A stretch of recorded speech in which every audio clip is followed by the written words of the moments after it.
You are not unlucky, you are afraid.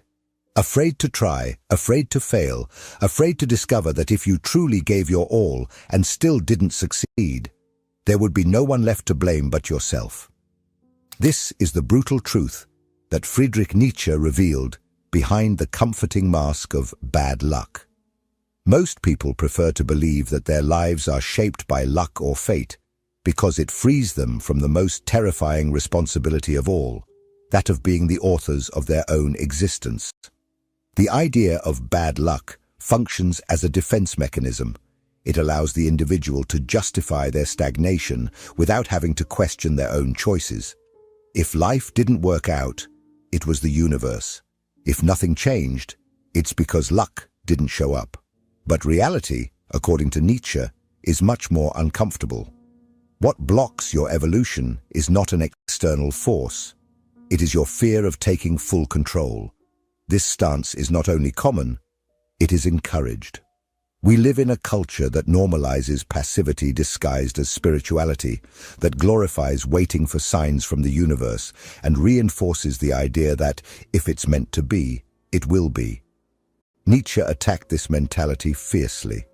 He called it the slave morality, a way of thinking in which the individual transfers their power outside of themselves, blaming invisible forces for everything they lack the courage to face within.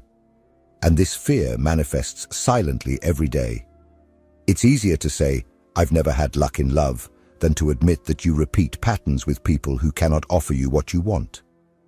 It's more comfortable to repeat "opportunities don't come" than to recognize that you ignored, refused, or sabotaged all of them out of insecurity.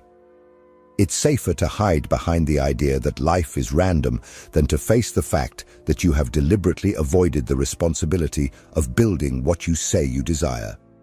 Nietzsche saw all of this clearly. For him, the person who blames bad luck has not yet understood that life is indifferent, that the universe does not conspire, either for or against. And precisely because of that, you are free. The indifference of the world is not punishment, it is possibility. You can create anything. But for that, you need to abandon the idea that you are being blocked by hidden forces.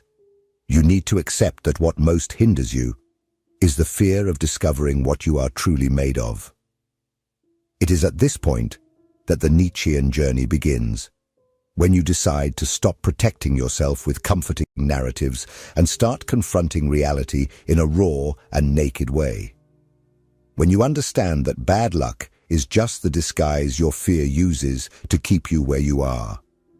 When you realize that living in expectation is a choice and that you can choose differently. This video is not a self-help message. It is a rupture, a call to radical responsibility. If you have the courage to continue, what comes next will not be comfortable, but it can be liberating. Because from here on, bad luck ceases to be an explanation, and the conscious creation of your life becomes the only possible path. The human mind has an extraordinary talent for protecting itself from pain, even if it means lying to itself. And one of the most recurring lies, according to Nietzsche, is the one that puts us in the role of victim. Because being a victim is, paradoxically, comfortable.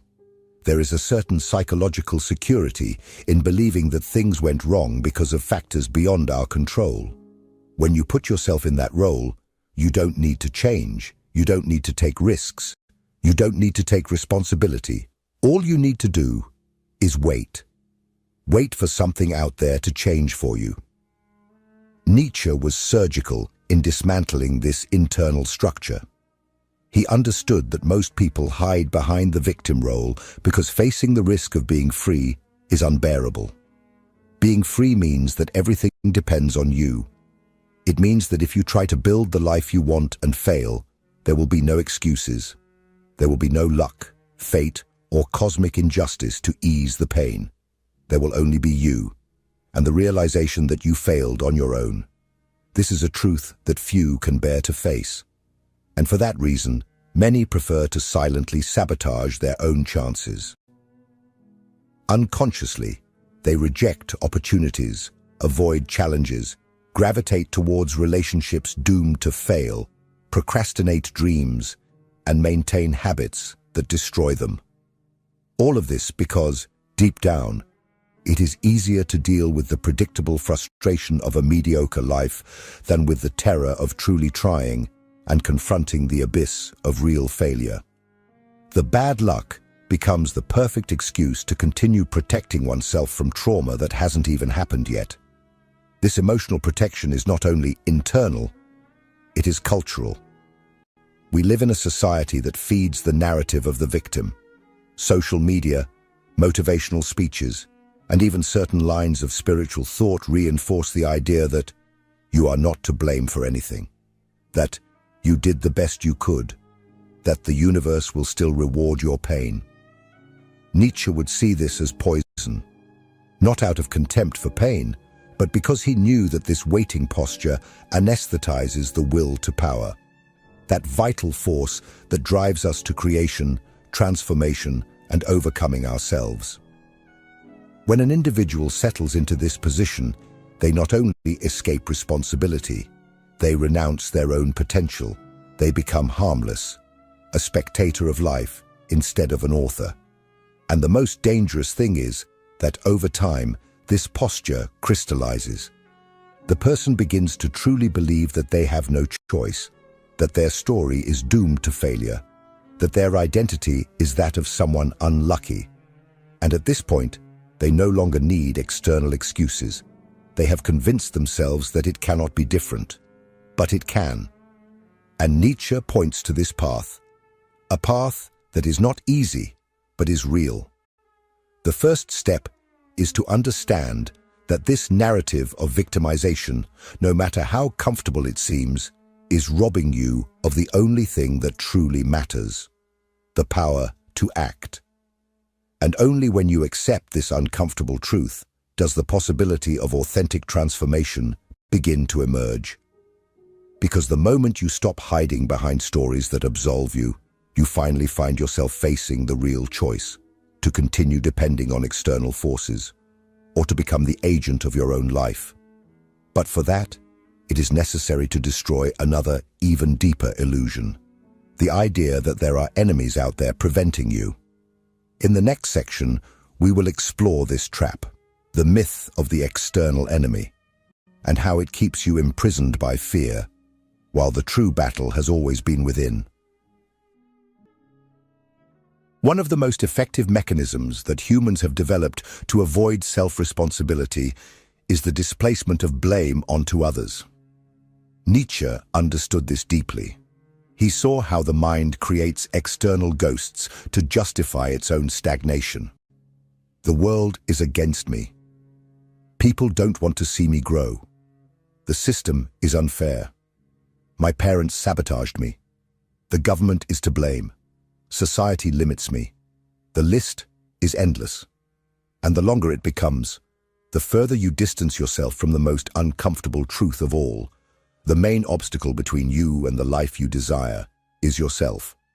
This kind of thinking is part of what Nietzsche called the slave morality, a psychological system in which the individual abdicates the power of action and convinces themselves that external forces are responsible for their pain, their lack of progress, their unhappiness. It is an ancient mechanism inherited from centuries of oppression and fear, but today it disguises itself with modern narratives. Instead of God punishing, now it's the algorithm. Instead of an external demon, it's the job market, the ex-boyfriend, the boss, the country, astrology. The names change, but the psychic function remains the same: to avoid confronting one's own freedom, because freedom, true freedom, is unbearably heavy. It demands that you acknowledge, no one is stopping me but myself. And that is a truth that many prefer to never face. That's why we create such external enemies, not because they are real, but because it is more comfortable for us to believe that there is something outside of us blocking, betraying, limiting us. The existence of an invisible oppressor justifies our inertia. It justifies our paralysis. It justifies our fear. But Nietzsche, with his brutal clarity, forces us to confront the opposite. What if there is no one stopping you? What if everything you call an obstacle is in fact a reflection of decisions you have made, consciously or unconsciously? What if you surround yourself with people who pull you down because it's safer that way? What if you choose crooked paths because the predictable failure hurts less than the success that requires change? What if the enemies you claim to face are just shadows projected to divert your attention from the only real enemy, your fear of acting? The truth is that the more you seek blame outside, the further you move away from the center of your own power. And it's not about denying that the world is unfair or that life imposes difficulties. Nietzsche never romanticized suffering, but he believed that even within chaos, the choice of how you react, how you act, is still yours. And it is precisely there that your freedom lies. The indifference of the world is not a sign of oppression, but of autonomy. The universe does not conspire against you. It simply does not conspire. And that is all you need to do something different. The pain of accepting this is real. But it is also the starting point for a more honest, stronger, more authentic existence. When you stop fighting against imaginary enemies, only an open field remains. A field where everything is possible, as long as you have the courage to take command. And it is at this point that Nietzsche's philosophy meets one of its most powerful ideas: amor fati. Love your fate. Not as resignation, but as a radical affirmation of the life you are willing to build. In the next part, we will dive into this concept and understand why it is the key to transforming fear into power. Among all of Nietzsche's provocative ideas, perhaps none is as misunderstood and at the same time as powerful as the concept of amor fati. Literally translated as love of fate, many interpret this idea as an invitation to resignation, a passive acceptance of everything that happens, including pain, loss, and failure. But this is a superficial reading. Nietzsche was not an advocate of passivity. He was, above all, a firebrand of consciousness. Amor fati is not about accepting what life imposes on you. It is about claiming everything that has happened to you as raw material for what you are yet to become. To love fate, for Nietzsche, is to radically affirm one's own existence. It is to look at every wrong choice, every failure, every wound, and say, "This is also me, and I do not want any of this to have been different."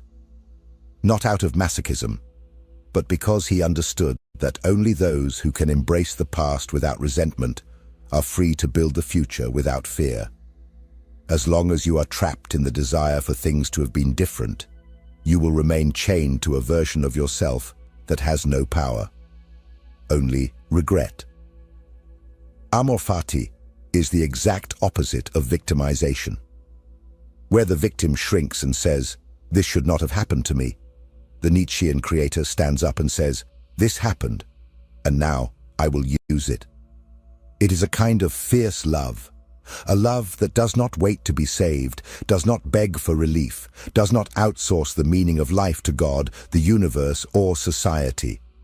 It is a love that takes everything on, pain, shame, error, failure, and transforms all of it into fuel. This is the will to power in its purest form. And here is the most challenging point. To live under the spirit of amor fati, you need to abandon the idea that you are a victim of anything. You need to set aside the guilt you project onto others, the shame you hide from yourself, and the fear of trying again. Because this love of fate is, at its core, love for your own capacity to create, to rebuild, to give meaning. It is you looking at everything that broke you, and deciding that none of it was in vain. Nietzsche believed that only when you can say yes to the totality of your life do you truly become free. And that yes requires courage. It is not the yes of someone who conforms. It is the yes of someone who chooses, of someone who creates, of someone who takes chaos and shapes it with their own hands.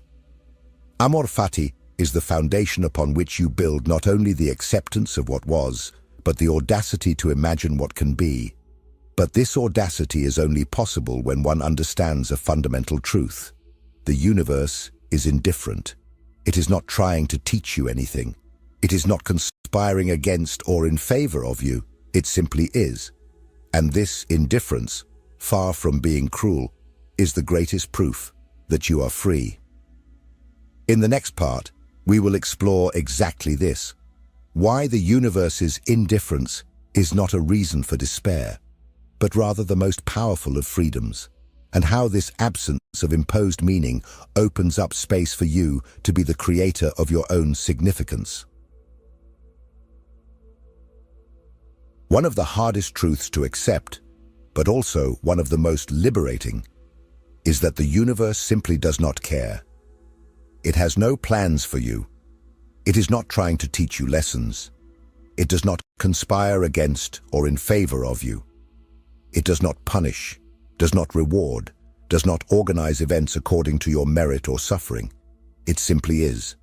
This realization may sound cold, even desperate, especially for those who grew up believing in purpose, in cosmic justice, in synchronicities, or in some kind of predetermined destiny. But Nietzsche saw this indifference as a sublime revelation, because if nothing is written, then everything can be written. The absence of a predefined meaning is, for many, what fuels nihilism. If nothing makes sense, why do anything? But Nietzsche proposes another view, a brutal and brilliant inversion. He says, precisely because nothing makes sense, you are free to create your own. And that changes everything. Freedom is not a gift, it is a burden, because it carries with it the total responsibility for every choice, every omission, every direction your life takes. When there is no longer any external force to blame, there is nothing left but you, and that is frightening. But it is in that fear that the chance to become who you really are resides.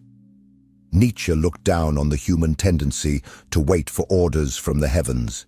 He fiercely criticized those who sought metaphysical justifications for life because he saw it as a denial of one's own creative power. When you wait for the universe to give you permission, you are implicitly saying, I do not have the courage to decide for myself. And that is why so many people live waiting for signs, for answers, for external validations. Because deciding for oneself requires strength, and most prefer security. The truth is that life owes you nothing. The world is not obligated to offer you meaning, success, or redemption. The universe does not operate on justice and does not move by merit. And the sooner you accept this, the sooner you can stop waiting and start acting. Nietzsche calls us to abandon this childish stance towards existence. He wants you to rise before chaos and say, I create. It is here that the concept of freedom transforms into power. There is no cosmic plan. Great. That means you can write your own. Nothing is guaranteed. Excellent. That means you have the right to try and fail as many times as you want. Nothing makes sense by itself. Perfect. That means the meaning of your life will be whatever you have the courage to build. And this leads us to the most important question of all. What are you building? Because if you still live saying that you have not been lucky, that things never happen for you, that the universe does not help, perhaps you are just fleeing from the most uncomfortable reality of all. You have not truly started to create yet. You still live as if you need permission, but you don't. In the next part, we will talk about what happens when you decide to stop telling stories to yourself and actually start creating your life with your own hands. We will talk about the birth of the creator and why, according to Nietzsche, you only begin to truly live when you kill all excuses. There comes a moment when there is no one left to blame. No trauma, no absent parent, no abusive boss, no ex-partner, no politician, no planetary alignment, no algorithm. Just you, just your consciousness, just the choices you made or failed to make. It is at this point that many people crumble, because the collapse of excuses means the inevitable birth of a new question. And now that there is no more story to protect me, what do I do with this freedom? Nietzsche called this moment of rupture the revaluation of values, when everything you believed about yourself and the world stops making sense, and you find yourself facing the abyss of creation. It is the moment when you realize that you can, indeed, build the life you want, but that it will require everything from you, all your responsibility, all your energy, all your pain transformed into strength, all your history now reinterpreted not as an excuse, but as the origin of your power. To reach this point, you need to kill one thing: the narrative. The story you have told about yourself until now. The one that said you can't, that you are not enough, that you were born in the wrong place at the wrong time with the wrong people, that you have too many problems or too few traits. This story needs to die, because as long as it lives, you will live within it. You will use it as a shield. You will use it as a justification. You will use it as a prison. Nietzsche believed that a human being only becomes truly free when they overcome these inherited narratives, social, religious, moral, familial, and begin to create their own values.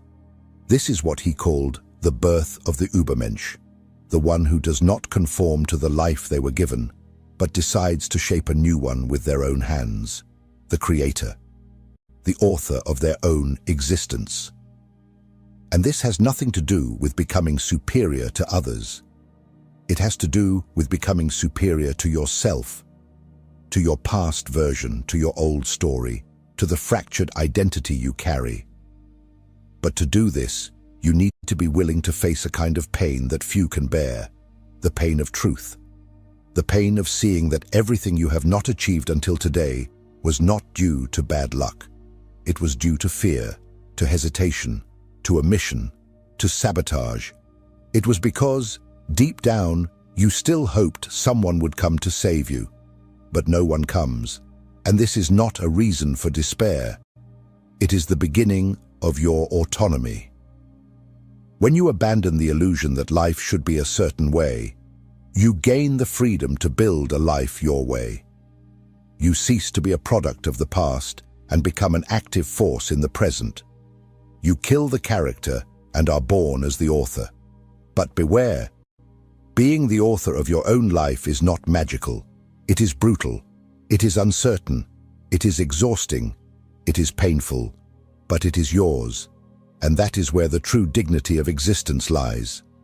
At this point in the journey, there is no more room for excuses, only for choices, and every choice you make, or avoid, will sculpt the world you live in. There is no formula, no manual, no map. There is only you, and the courage to decide. And if you have made it this far, there is one last question that needs to be asked. Are you ready to take on this power? Because in the last part of this video, we will put everything to the test. We will talk about the final choice, to remain at the mercy of chance, or to take control of your life once and for all. In the end, there are only two options. Either you take control of your life, or you continue to be a slave to stories that weren't even written by you. There is no middle ground. Either you are the author of your existence, or you live as an extra in someone else's plot, guided by external forces, dragged by circumstances, always waiting for something that never comes. And the most tragic part? Most choose this slavery, not because they want to, but because they are afraid of freedom. Nietzsche knew that freedom is frightening, because to be free is to lose the right to blame. It is to have no one to turn to anymore. It is to wake up every day knowing that, if nothing changes, the responsibility is yours. But he also knew that it is only from this point, this emptiness, this fall, this brutal helplessness, that something new is born. It is in this space that you can finally begin to create.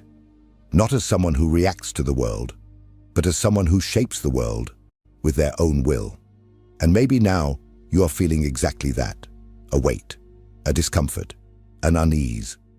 Because everything that has been said here forces you to look within, to confront everything you called bad luck, fate, injustice, and see that behind each of those words there may have only been fear. And now that you know this, there is no more pretending. There is no more hiding. From this moment on, every choice you make will be made with awareness. And that changes everything. You don't need to wait for luck. You don't need signs. You don't need permission. You just need to decide. There is no ideal moment. There is no security. There is no certainty. But there is the now. And the now is the only fertile ground where something can be created. If you keep waiting, you will only be cultivating regret. The final question is not, are you capable? It is, are you willing? If this video shook you, if it confronted you in a way you didn't expect, it's because it hit you exactly where it needed to. Now I want to hear from you. Comment below. I choose control.